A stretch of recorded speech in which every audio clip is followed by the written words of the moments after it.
పదేండ్ల నుంచి మొక్కిన తెలంగాణ తల్లి విగ్రహానికి ఇప్పుడు హస్తం పార్టీ కొత్త రూపురేఖలు తీసుకొచ్చింది. తెలంగాణ తల్లి విగ్రహం ఎట్లా ఉంటుందో కాంగ్రెస్ సార్లు విడుదల చేసిర్రు.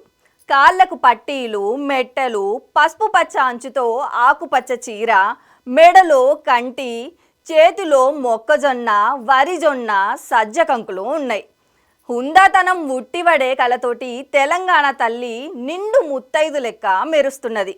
మునుపున్న తెలంగాణ తల్లి విగ్రహాన్ని ఎందుకు బందుకు పెట్టిర్రో అని మంది కొందరు అడిగితే ఇప్పుడు కాంగ్రెస్ వాళ్ళు ఏమంటున్నారంటే అప్పటి విగ్రహం రాచరికపు టీవీ మస్తు పైసలున్న దొరసాని లెక్క ఉన్నది, గందుకే పాత తల్లినే కొత్త రూపురేఖలు కొలుసుకుందామని చెప్తున్నారు.